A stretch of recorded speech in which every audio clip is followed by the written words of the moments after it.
Everyone seems to be fighting for a lot of these homes in the heart of San Antonio, but the real growth, I can tell you, it is not in the city itself. It is out in these suburbs. Some of these areas people don't even know exist. One of these spots is just 30 minutes from the city and is literally doubled in size since 2014. And another is building homes at a record pace that we have not seen before. And I have personally never even heard of a town of this size building this many homes. Today, I'm sharing 6 towns that are completely booming in 2025, and these just might be the best areas for you to move to if you're looking to move to the San Antonio area.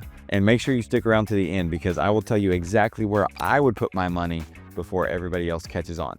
So the first two we're going to talk about are areas that if you're considering moving to San Antonio, you've probably heard me talk about them before, and that is Boerne and New Braunfels. And there's some things that you need to know about them though. All right, so Boerne is an area that has just absolutely exploded. Known as kind of a small hill country town, or at least it was in the past. Back in 2014, it had just under 13,000 residents. It was 12,688 people that lived in Boerne. Fast forward to today, and it's over 23,000. So it's over an 80% jump, and that number is expected to be up over 29,000 in the next 5 years. So that growth is not slowing down. One thing you do need to know about Boerne is that it is a very historical town. It was founded by German immigrants back in the 1840s. And when you drive through the town, going down that main street, Hill Country Mile, the Boerne downtown area, you see a lot of that German architecture and German influence and kind of going into all the different events and things that go on throughout Boerne the entire year. There's lots of local spots and an amazing community that continues to bring visitors back as well. Boerne is in the heart of the hill country. You have these rolling big hills. You have all the lush greenery that's there, spring-fed rivers and creeks between the Cibolo Creek and the Guadalupe River and everything that runs close by, and it is just a sight to see and just a beautiful, beautiful place to be. One thing I do love about Boerne more than probably anything else, quite frankly, is the fact that with all this growth, they have handled that growth extremely well. They've invested in infrastructure to continue to allow the city to expand at a more controlled pace. And a lot of these developers are trying to build all these big, huge neighborhoods. They're not just giving out, all these permits to allow them to build all of these different homes. They're controlling the growth. They're limiting the number of homes that each developer can put on their property. The location is one of the most major parts of why people are moving to Boerne. It's just an easy 15 to 20 minute drive to get into San Antonio, and like 35-40 minutes max whenever you're commuting into downtown. So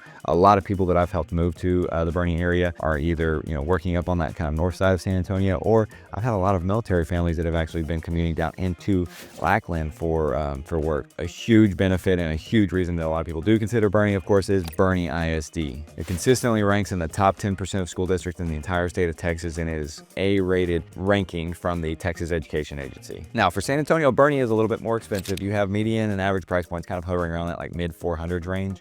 But compared to other places like Austin, just up the road from San Antonio, and you're well over 600,000 just to get into a house, it's still a relatively affordable place for everything that it's offering. And when you compare the prices in Boerne to another small little suburb that I've had some people talk about called Fair Oaks Ranch, which we're going to talk about at the end, your price point is much lower than that little town just south of Boerne. Boerne is a great fit for people that are looking for top tier schools, a really nice smaller town, but still has a lot of stuff going on, and 10-15 minutes up the road from La Cantera and the Rim for everything you need for shopping. So even though it's not right there in town, it is just down the road. If you're looking for views, looking for space, looking for quiet, Boerne is an outstanding spot for some amazing home opportunities. Now, if you think Boerne's growth is incredible, just wait till we get to the next spot in New Braunfels. But before we get into that, I want to let you guys know, remind you guys, my name is Michael McCall. I'm with the Life in San Antonio, Texas Home Group. It's a team that I run here in San Antonio, real estate agents helping tons of people just like you move here to the San Antonio area. Make sure you subscribe to this channel. I put out new videos just like this every single week for you guys to learn more and more and more about this wonderful city that I call home. Now, number 2 of the 6 on our list is New Braunfels. Now, New Braunfels is just growing at an absolutely insane pace, and they have for a long time. I could remember New Braunfels being the sleepy little town whenever I was growing up. Back in 2014, you had about 66,000 people that lived in New Braunfels. Fast forward to today, and you're looking at around 117,000. So that is a 78% growth, and that is a ton of people moving to this area, and it's not expecting to slow down. So although the pace in Boerne is not quite as much as this, they're expecting New Braunfels to hit around 150,000 people by the year 2029, and you can see that by all the development that's going on in this town. Just like Boerne, New Braunfels is also a German town by nature. It's called by a lot of people to be Little Germany of Texas. It was founded back in 1845 by German immigrants as well, and you can see that everywhere in New Braunfels, going all the way to one of its more popular events every year, Wurstfest, which is its German sausage and beer festival, brings hundreds of thousands of people to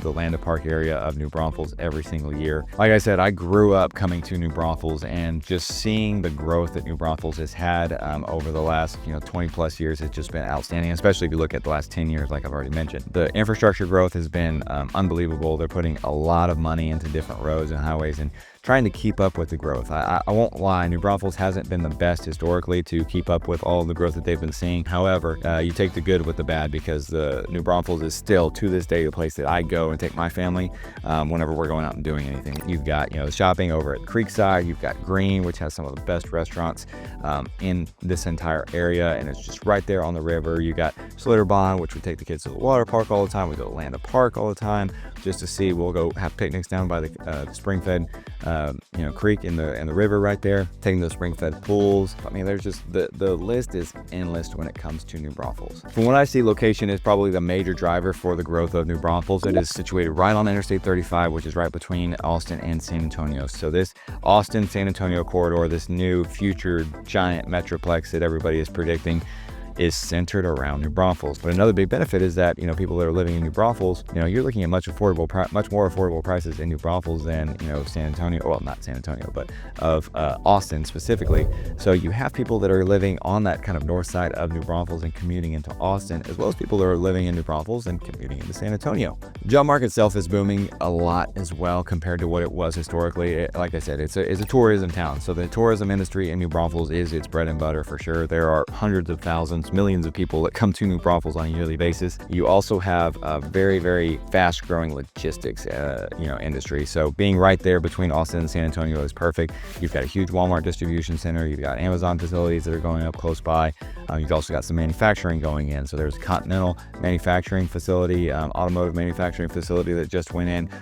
That I-35 corridor is just a hub for a lot of growth. So you're going to see a lot more businesses, especially the amount of people that are moving to New Braunfels, a lot more businesses calling New Braunfels home. Touching on the tourism again too, you have it is a very big water tourism area. So Land Park has Comal River, is where the Comal River kind of starts there. You got the Guadalupe River that comes from up north, coming down through the hill country, through Canyon Lake, and then coming through New Braunfels as well. So right now the median home price in New Braunfels is right about $363,000. It's been growing consistently over the years, but we're definitely in kind of a weird area right now with the 2025 market. And again, we can kind of talk about that if you guys do want to reach out. My information is down in that description below. But the market in the San Antonio, New Braunfels area is kind of stalling. Of course, you probably heard about that a lot, but there's a ton of new construction that is getting all kinds of incentives. So if you guys are not interested in paying those high interest rates with an existing home, the new builds are offering some crazy deals and giving a ton of incentives. So I've had tons of clients that have utilized that as well, and I've helped them buy lots of new homes as well, especially in New Braunfels. Honestly, New Braunfels is kind of the perfect place for those of you guys that want a town that's bigger than Boerne, with a little bit more to do right there in the city, but don't want to live in the big cities like San Antonio or Austin. New Braunfels is the perfect mix. It's got everything right there. It's got the nightlife with downtown New Braunfels. It's got the neighborhoods with some of the best amenities in all San Antonio area, and it's got tons and tons and tons of things to do. Now, speaking of ridiculous growth, let us head just south of New Braunfels to an area called Seguin. You can say all you want, and by all means, tell me you disagree with me in the comments, but Seguin, in my opinion, is definitely considered what I would consider kind of a far-reaching suburb area of San Antonio. There's a ton of people that live in Seguin that commute into San Antonio for work. There's also a lot of people that commute up to Austin, so it's kind of in a similar situation as New Braunfels, just probably not as prime. This place has shot up from 27,000 people in 2014 to 38,000 people today, and it is growing at an astronomical rate. Since 2020 alone, it has grown by 22%. That's just in 5 years. In the year 2029, they're projecting Seguin to be well over 50,000 people. Now, you may ask, what is causing this growth in Seguin? I never really heard about Seguin. I don't know much about it. Well, it is in a prime location again, similar to New Braunfels, being just south of New Braunfels, where if you couldn't afford to buy a house in New Braunfels, you could still go to Seguin. You're close enough enough to New Braunfels that, you know, you can drive up to New Braunfels for everything that you need. Seguin is pretty much all farmland, and then south of Seguin, you get into some of the sand hills. So it's a little hillier down there, much different than the Texas Hill Country with the big rocky limestone hills. So that flat farm area between New Braunfels and Seguin has really caused a lot of developments to go into play. And what are these developers looking at? Well, I-10, kind of situated, that goes between San Antonio and Houston. Seguin is sitting right on I-10. So there are a lot of manufacturing logistics facilities that, you know, take their trucks and they go, you know, serve Houston, serve San Antonio, and then they go up north up the toll road to get to Austin. So it's kind of in a good little triangular spot there. The big thing is that, you know, you have Caterpillar that has made a huge manufacturing facility, you know, relatively recently. It's been a while now. You've also got another automotive manufacturing facility. You've got CMC Steel, which is a big steel manufacturing facility. It's been in Seguin for years and years and years. So you have a lot of those blue collar manufacturing jobs there in Seguin, which is driving a lot of this growth, especially with it being a lot more affordable in places like New Braunfels or Boerne in particular. And it's not just developers that are seeing that. The retail has also seen a big opportunity in Seguin. So you have places like Boot Barn, you know, Marshalls, Ross. You've also got an old Seguin favorite, which was D&D Western Wear, and, you know, Tack and Feed and everything else like that. It's kind of its, you know, it's all-in-one store. It just got bought out by Murdoch's, which is a much bigger brand. So they saw an opportunity in Seguin as well. But when we talk about the growth of Seguin, is that currently there are 17,000 residential units between apartments and houses in development in Seguin. The city only has a population of 38,000, and just 10 years ago it was about 27,000. If that doesn't tell you where the growth is going in Seguin, you know, there's nothing else that's more obvious of an indicator than that. And now Seguin isn't just some small little town. Downtown Seguin area got a very classic Texas downtown charm. It's got a big, beautiful courthouse, really nice Central Park, big fountain, gazebo. They've got the trade days that go on down there. They've got the July 4th parade and Christmas parade that comes through Seguin every single year. You've got softball fields for, you know, tournaments for the kids on the weekends. You've got, you know, volleyball courts where they have sand volleyball, you know, leagues that go on throughout the year. Little League there in Seguin is really big, and the Guadalupe River goes right through Seguin too. You've got Lake McQueeney just on that north side of Seguin, and there is a ton of people that live up there on Lake McQueeney and have homes up on Lake McQueeney and do, you know, all the water sports, from water skiing, jet skis, you know, wakeboarding. And when it comes to downtown, it is growing like crazy too. There are multiple new shops that are popping up, kind of surrounding one of the best things to come to the San Antonio area, in my opinion, which is Burnt Bean Company, which has just recently been named the Texas Monthly's #1 best barbecue spot in the entire state of Texas.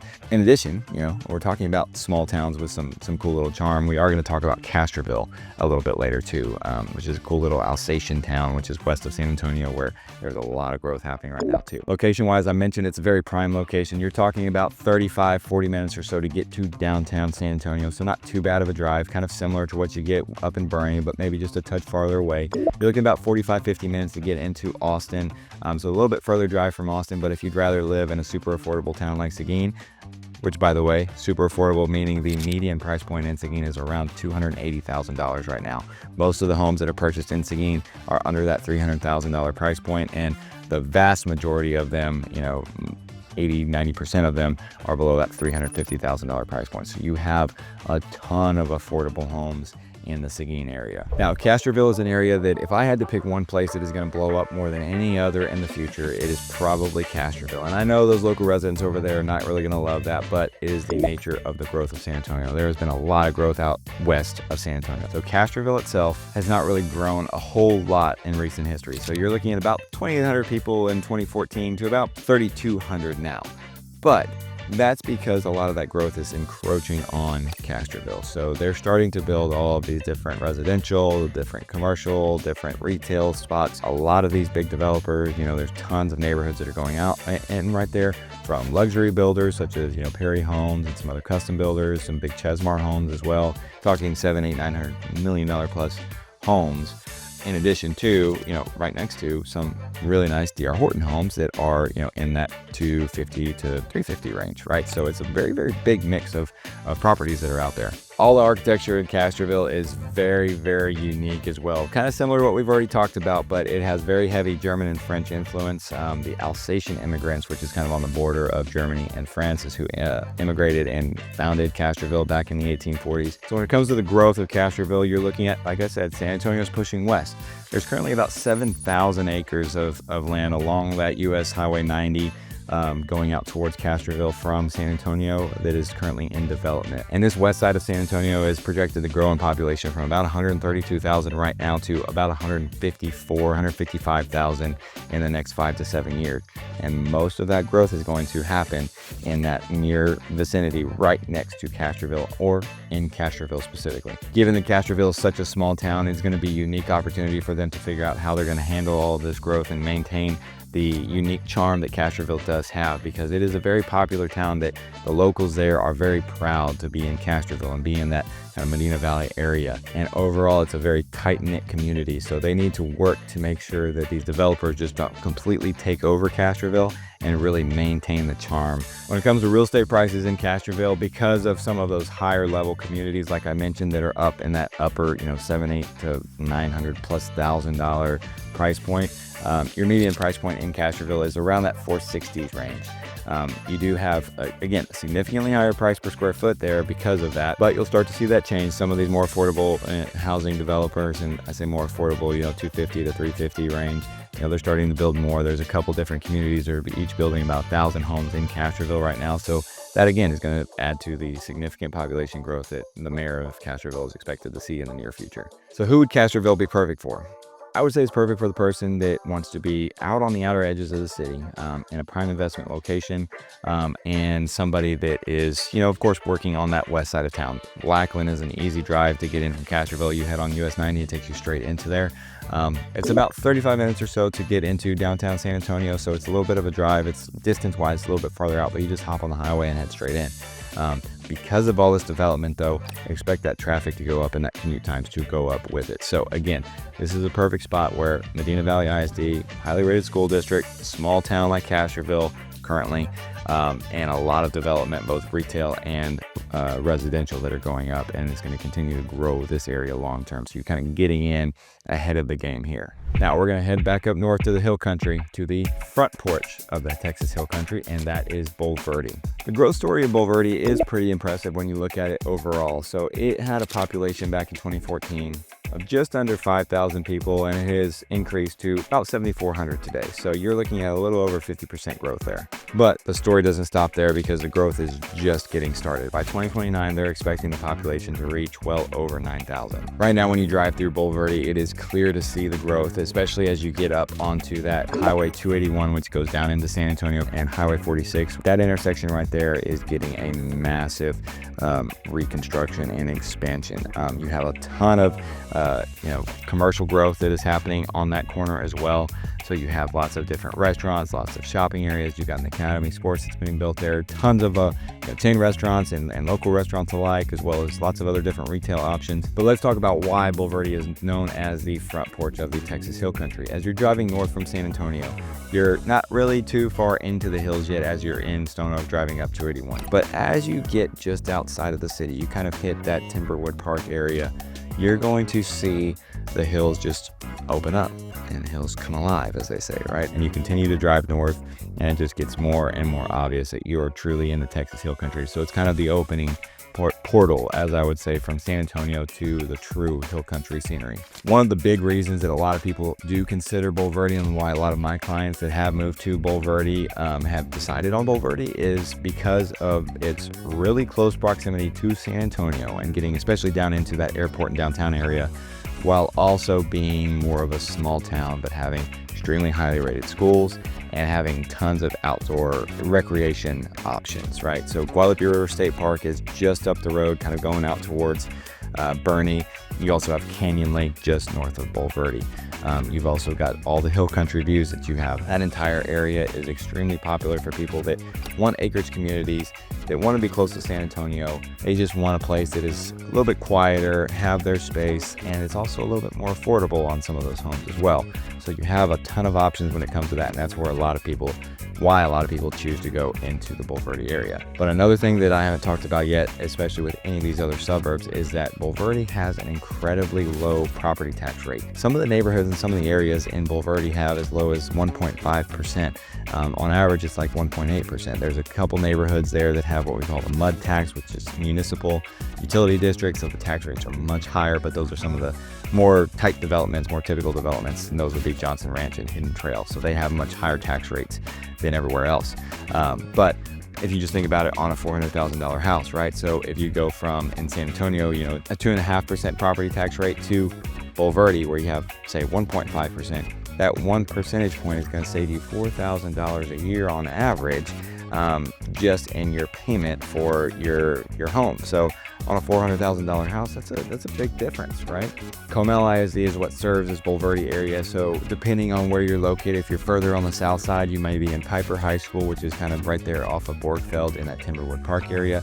Or if you're up further north, you could be over in the Canyon Lake High School area. That's more like Spring Branch, not necessarily Bulverde, but it is up, kind of close to the same area. But right there in Bulverde, mostly going to be serving the Smithson Valley High School in that general area. Comel ISD, though, as a whole is rated extremely well on the academic rankings statewide.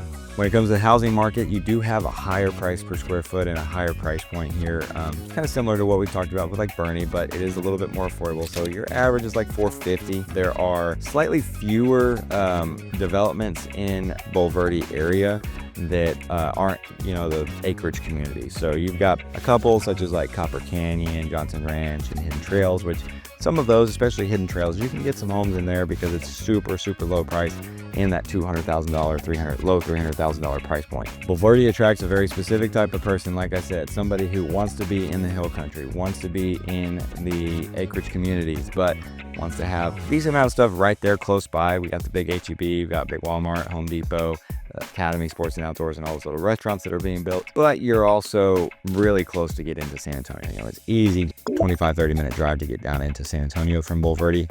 If you're on the south end of Bulverde, you're looking at like 15 minutes or so. Now our final stop, which is one that a lot of you guys have been asking me to cover, and that is Fair Oaks Ranch. So let's dive into Fair Oaks Ranch and all the luxury and amenities that this place has to offer. Fair Oaks Ranch, and by a lot of measures and to a lot of people, is more considered a neighborhood more than a town, because as you're driving through there's not really any city infrastructure, but it is its own town. It has its own mayor, so it is its own suburb town of San Antonio. The population of Fair Oaks Ranch has gone from 7,700 residents in 2014 to 12,000 residents today. That's a 55% growth in the last, we'll call it 10 years. So as you can see, the growth of Fair Oaks Ranch has been pretty dramatic. Let's talk about the backstory of Fair Oaks Ranch. So back in the 1930s, it was a large working cattle ranch, and then in the 1970s, it was transformed into a master plan development centered around a very nice and very luxurious championship golf course, which is still there today.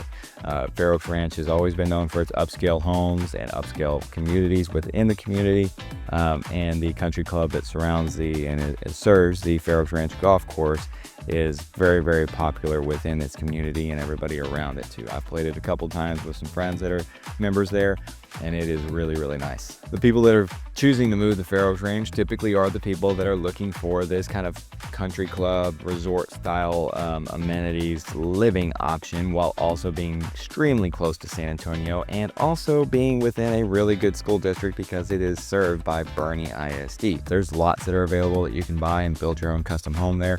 There's older custom homes that you can find that have been built there years ago, anywhere from half-acre lots all the way up to 5, 10 plus acre lots in there if you want to really spend some money. But there is a ton of character because of all the different custom homes. There's no one specific builder that built out this entire community. Now there's different pockets with different neighborhoods that had individual builders, but that adds to the charm and the character of the community as a whole. And again, kind of talking about, you know, the higher price point, the median income, household income for families that live in Fair Oaks Ranch is about $168,000. So it's definitely a higher level, you know, entry point to get into that community. But what I'll say too is that another big draw, in addition to this being, you know, with the golf course and everything, is that the wildlife that runs through there makes you feel like you're out in the wilderness and out in, you know, middle of a big game ranch, quite frankly, because as you're even just driving down Fair Oaks Drive, you have deer running everywhere. There's signs that say, you know, fawn season, watch out for fawns. There's signs that say, hey, rut's happening this time of year, the bucks are going to be running around and chasing does. And so it's kind of centered around that. And you see axis deer running through there too, big herds of axis deer, those big spotted deer that are exotics for Texas, in addition to the white-tailed deer and tons of other different wildlife as well. But it is a big part of the community for sure. Like I mentioned, home prices are much higher. So your median price point is looking at about $695,000 for Fair Oaks Ranch. Again, this is more of a luxury community, a luxury neighborhood, luxury town. In addition to a lot of the older custom homes that I mentioned earlier, you have some new communities such as Elkhorn Ridge, and then you got neighborhoods again like Arbors at Fair Oaks, which is Scott Felder, and they've got some, you know, bigger lots, you know, quarter to half acre lots, lots of big single-story homes as well out there. It's not just the big two-story homes. And then others such as Sitterly Homes that are building in there, as well as Ashton Woods. There's all these like higher end builders that the newer communities are still maintaining that higher end luxury feel and maintaining that higher price point on top of that. And I mentioned south of Boerne, so it's right off of Interstate 10. You have probably like a 5 to 10 minute drive to get to the shops at La Cantera and the Rim for all the shopping and everything that you need. And to get down into downtown San Antonio, you're looking at about 20-25 minutes. So it is a perfect location, being in an area like Boerne for Boerne ISD specifically, higher end hill country golf course. I mean, it has got tons and tons of amenities for a much more affordable price point than if you were to say go further south to hit that Dominion neighborhood too. There you have it. There's your 6 suburbs that are just absolutely booming in 2025. But again, I mentioned at the very beginning, you want to know which neighborhood, which suburb I would put my money in if you're looking at the highest growth potential. Think about Seguin. Seguin is super affordable. You have a ton of long-term growth that's going to happen there. It is a long-term play for sure. But you just look at those 17,000 residential units in development and the location and all the retail that's going there, all the manufacturing that's going there. There's going to be a lot of potential opportunity there in the long term. So take that into consideration as well. And of course, guys, if you are thinking of moving to San Antonio, again, us here at the Life in San Antonio, Texas Home Group, my name is Michael McCall. Would love to help you out. Reach out. You can call, text, or email us. My email is down there in the description, as well as the phone number. Reach out anytime, days, nights, or weekends, guys, and we'll help you out with your move here to San Antonio. If you are looking for new construction homes specifically, take a look at this video right here. I talk about homes from all the way down to $200,000 plus to over multi-million-dollar homes, with some of the best finishes, best qualities. Talk about some of the not so good things about each of these builders. And it's a video that if you're looking at new construction, I think you should check out. All right, we'll see you guys in the next one.